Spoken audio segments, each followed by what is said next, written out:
কে রে ভাই তুই এখানে কি করতে আইছো? তোদের পার্টিতে একটু ধামাকা করতে আসলাম। Who are you? Dreams, bad dreams.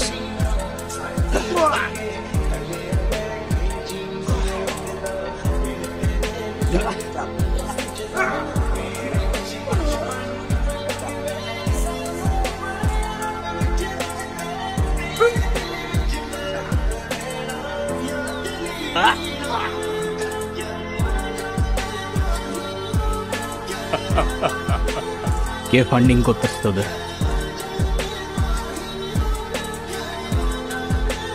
Phantom. কে ফ্যান্টম? কোথায় আছে ও? ফ্যান্টমকে না তোমরা ধরতে পারবা না ওর কাছ থেকে বাঁচতে পারবা।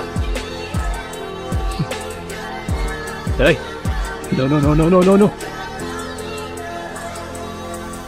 শিট। এই তুমি যখন যা হেল্প চাইছো আমি করছি, করি নাই? হ্যাঁ করছিস, কিন্তু এর আগের হেল্পটা তো করতে পারলি না। তার আগে তো করছি, কিন্তু সেটার জন্য কি আমি কখনো তোমার থেকে কোনো টাকা পয়সা নিছি? বলো নিছি? নো। এখন সেটার মানে কি তার বিনিময়ে তোরে আমার PS5 কিনে দিতে হবে? মন কেন বলতেছো? তুমি কি আমাকে গিফট করতে পারো না? দেখো তুমি যা বলবো আমি তাই করে দিব, কিন্তু PS5টা আমাকে দিতেই হবে। বলো রাজি?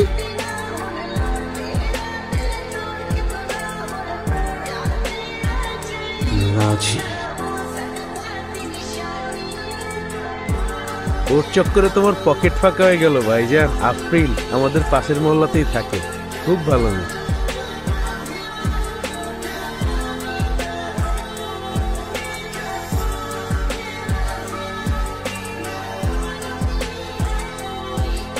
Double espresso for Noor. Thank you. Coffee খেয়েই বেঁচে থাকেন আপনি? Yeah absolutely, no doubt. Okay. আর আপনি পুরো বিজনেস একাই সামলান সব? আমি শেফ, আমি সেলস, আমি ওনার, সবই আমি। বাহ, ইমপ্রেসিভ। কফিটা ঠিক আছে? যতটা তেতো ভেবেছিলাম ততটা হয়নি, হয়তো আপনি সার্ভ করেছেন তাই। আচ্ছা, আপনাকে আমি মাঝে মাঝে প্রায় এখানে দেখি, থাকেন কই আসলে? যখন যেখানে প্রয়োজন। আর কি করেন? সরকারি চাকরি, কাজটা কি? Secret agent. মানে জেমস বন্ডের খালাতো ভাই।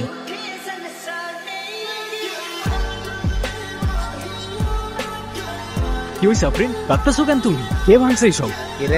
টাকা কই? আজকে না তোর টাকা দেওয়ার কথা ছিল তোর? ভাইয়া, আপনি যে টাকাটা দাবি করছেন আমি ওটা ম্যানেজ করতে পারিনি। এতটুকু একটা ফুড কোর্ট কতই বা লাভ হয় বলেন? আমি 500 টাকা ম্যানেজ করতে পারছি, এটা একটু রাখেন আপনি প্লিজ, আমি আর দিতে পারবো না।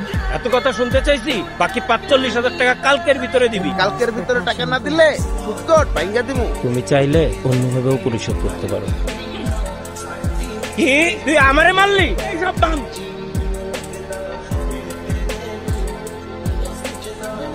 আমি এখন কি করবো বলেন তো? এই ফুড কোর্টটা দেওয়ার সময় ওরা আমার থেকে 1 লাখ টাকা নিচ্ছে, এখন এসে আমার টাকা দাবি করতেছে। আমি কোথা থেকে দিব এত টাকা? এই ফুড কোর্টটা কত কষ্ট করে দিচ্ছে শুধু আমি জানি। আমার এতদিনের কষ্ট সব কিছু ভেঙে দিয়ে গেল, আমি কিচ্ছু করতে পারি নাই। কিভাবেই বা করবো? আমার পাশে তো কেউ নেই যে এসে দাঁড়াবে, লাগতেই খারাপ। তুমি এভাবে ভেঙে পড়ো না। তুমি কতটা স্ট্রং হয়তো তুমি নিজেও জানো। আর আমি তোমাকে বলছি, কয়টা মেয়ে সাহস করতে পারে তোমার? আর কেউ না থাকলেও আমি থাকবো তোমার পাশে। তুমি চিন্তা করো না, সবকিছু ঠিক হয়ে যাবে। ওরা তোমাকে সেকেন্ড টাইম আর কখনো ডিস্টার্ব করতে আসবে না, আমি তোমাকে কথা দিচ্ছি। এখন চোখটা মোছো প্লিজ। চলো, সন্ধ্যা হওয়ার আগে তোমাকে বাসায় পৌঁছে। চলো আসো।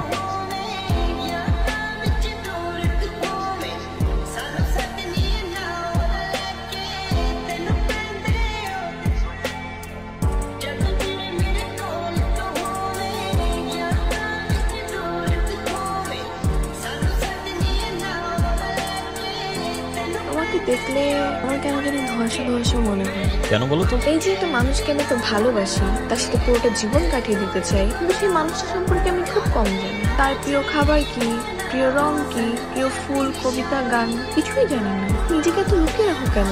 সত্যি করে বলো তো নূর, তুমি আসলে কে? মানুষ। চলো চলো, কে আপনি? আর আমি অন্ধ। এনিওয়ে, আপনাকে একটা কথা বলি, আমার পিছু নেওয়া ছেড়ে দিন, ঠিক আছে? আপনি জানেন আপনি আমার খুব পছন্দের, তাই আপনাকে একটা ক্লু দিই, যেমন প্রফেসর সাইডকে খুঁজে পাবেন। Save him if you can. কি নিয়ে টেনশন করতেছো? I don't know. বাইরের সব জায়গায় সিকিউরিটি অ্যালার্ট আছে। জি স্যার, আমার নাদির স্যারের সাথে কথা হয়েছে। ও আচ্ছা, প্রফেসরকে এখন এক মুহূর্তের জন্য চোখের আড়াল করা যাবে না। একদম চিন্তা করবেন না স্যার। স্যার, আমার নিঃশ্বাস থাকা পর্যন্ত আমি কিছু হতে দেব না। হ্যালো হ্যালো আফরিন, কি হইছে? কারা আসছে? হ্যালো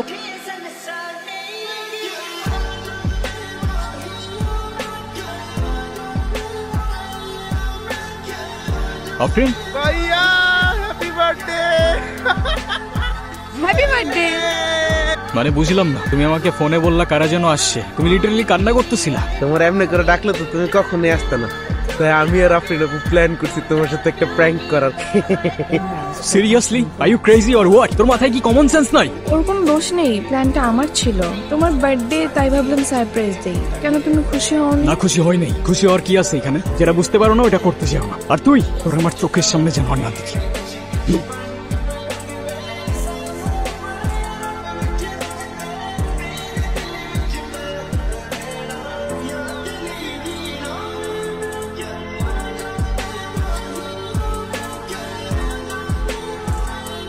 রাফসান, রাফসান, আমার কথা বিশ্বাস হলো তো যে আমি কথা দিয়ে কথা রাখি? প্রফেসর কোথায়? এখন আপনি বলুন, আপনি আমার অফারটা নিয়ে কি ভেবেছেন? ওদের গায়ে যদি একটা আচরও লাগে, আই ডোন্ট কেয়ার তুই কত ভালো লুকাতে পারিস আর কত দূর দৌড়াতে পারিস, আমি তোকে খুঁজে বের করবো। Good luck, good.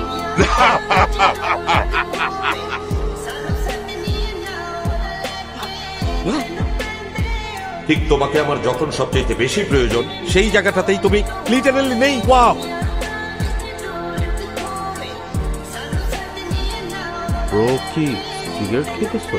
না, কাচ্চি খাইতেছি, অনেক ক্ষুধা লাগছে তো তাই। এই যে আলু বোখারা আর এই যে মাটন লেগ পিস খাবি? না, কি মনে হচ্ছে ট্র্যাক করা পসিবল? পসিবল তো সবই, তবে এক একবার এক এক নাম্বার থেকে কল আসছে। নাম্বারগুলো খুবই স্পেশাল আর আইকে প্রোটেক্ট করা, তাই লোকেশনগুলো বারবার জাম্প করছে। এটা ক্র্যাক করা যাবে, বাট একটু সময় লাগবে। সেই সময়টা নাই দেখেই তো তোরে ডাকছি, ট্রাই কর। ব্রো কি এখন আমার সাথে রাগ করে আছো? আরে না রে, তোরা তো আর আমার সিচুয়েশনটার ব্যাপারে জানতি না, ওরাও তো কিছু জানি না। আমি অযথাই বেশি রিয়াক্ট করে ফেলছি, আমি সরি। আফরিন আপু অনেক কষ্ট পেয়েছে, যেদিন তুমি যাওয়ার পর অনেক কান্নাকাটি করতেছিল। পারলে একটা বার ওর সাথে দেখা করো। সেদিন ওইভাবে রিয়াক্ট করার জন্য হয়তো তুমি ভুল বুঝছো। তোমার কোনো দোষ নাই, ভুল বোঝাটাই স্বাভাবিক। মানে I work for an intelligence agency. আমার রিয়েল জব হচ্ছে প্রোটেক্টিং পিপল। সামটাইমস এমন কিছু থ্রেটস যেটা হয়তো তোমরা জানো না রিয়েলিটিতে এক্সিস্ট করে। মানে আমি সেদিন যেটা যোগ ভেবেছিলাম সেটাই সত্যি। কি ডাম্প আমি। প্লিজ, আই নো আজকের পর থেকে কোনো কিছুই আর আগের মতো থাকবে না। হয়তো এই জন্যই কখনো কিছু বলে ওঠা হয়নি তোমাকে, কিন্তু এটুকু বলতে পারি যে তোমাকে নিয়ে কোনো ফিলিং কখনো মিথ্যা ছিল।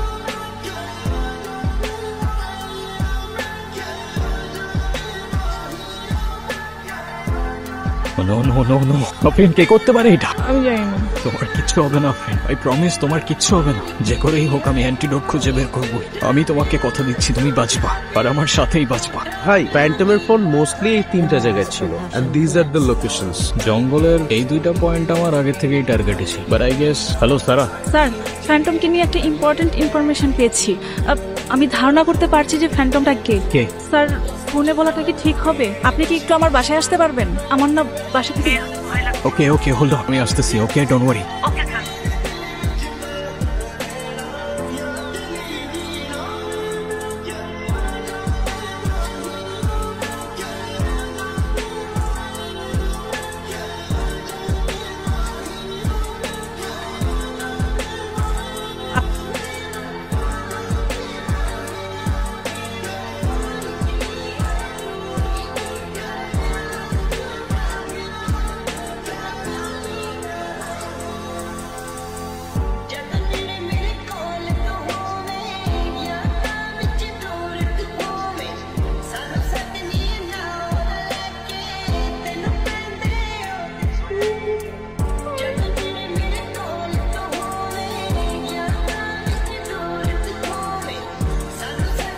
Professor, Professor, Professor.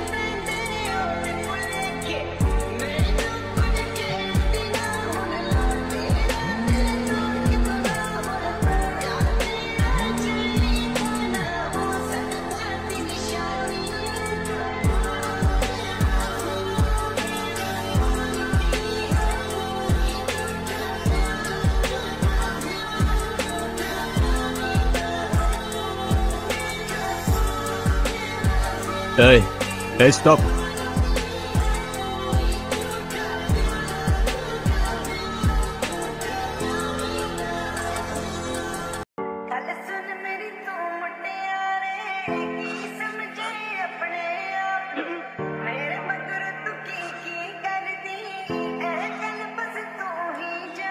Sir don't shoot, sir don't shoot. Take off your mask.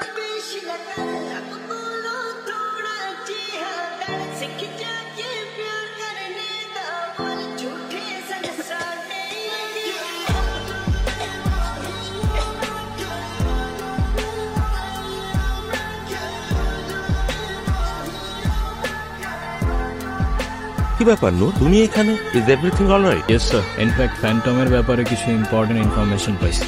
ভাবতেও তো ওসব নিয়ে তোমাকে আর মাথা ঘামাতে হবে না। আমি ফ্যান্টমকে ট্রেস করতে পেরেছি স্যার। কিভাবে মাথা না ঘামাই বলেন? তাই নাকি? Seriously? Yes sir, in fact arrest করার জন্য শুধুমাত্র আপনার পারমিশনটা প্রয়োজন ছিল। ওকে, ইউ হ্যাভ মাই পারমিশন। আমি বলছিলাম আমি তোকে খুঁজে বের করবো, আর কোথাও পালানোর জায়গা নাই ফ্যান্টম। তোর প্রত্যেকটা খুনের হিসাব উপরে গিয়ে। আমি আসল ফ্যান্টম না, ইভেন আমি কোনো আসল এজেন্টও না। আচ্ছা বলো তো, কি তার পরিচয়? কোথায় আছে সে? খুনের পর খুনির বেশে মুখোশ পরে মানুষ সেজে সে এখানেই থাকে স্যার। নাম তার নাদির কুরাইশ। ইটস নাদির কুরাইশ।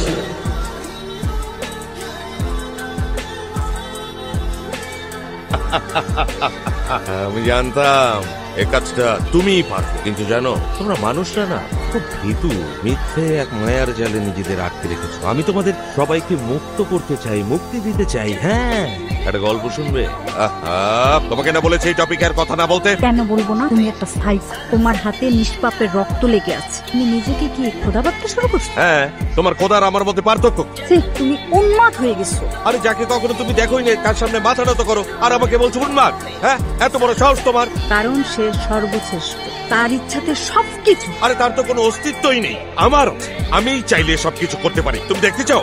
আমি এখনই তোমাকে মেরে ফেলতে পারি। তুমি কেন? আমার খোদা না চাইলে কেউ কিচ্ছু করতে পারে। তাই না? তাই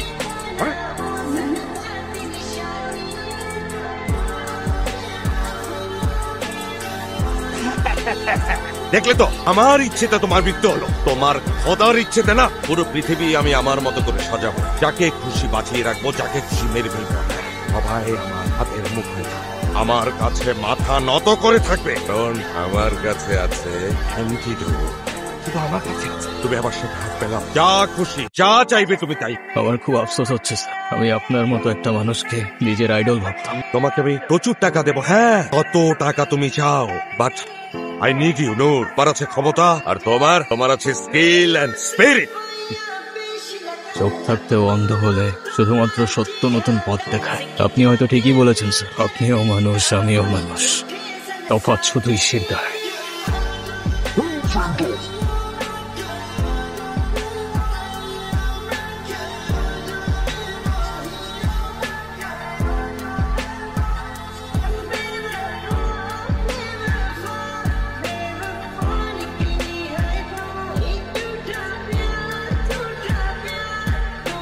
আমরা নূরের সাথে কথা বলতে চাই, জানতে চাই কি তার পরিকল্পনা। আজকের এই দিনে সত্যি বলতে আমার কোনোই কৃতিত্ব নেই। সত্যিকারের নায়ক ছিলেন প্রফেসর সাইদ। তার অ্যান্টিডোট আজ হাজারো মানুষের প্রাণ বাঁচিয়েছে। তিনি আমাদের সবার জন্য সর্বোচ্চ ত্যাগ স্বীকার করে নিজের জীবন দিয়ে এটা রক্ষা করেছেন। আরো দুইজন সহযোদ্ধা যাদের কথা না বললেই নয়, সারা আর রাফসান আহমেদ। তাদের আত্মত্যাগ ছাড়া এই মিশন কখনোই সফল হতো না। তবে হ্যাঁ, আমি চলে যাচ্ছি ঠিকই, কিন্তু আপনাদের যখনই আমার প্রয়োজন হবে আমি অবশ্যই আসবো। Thank you everyone.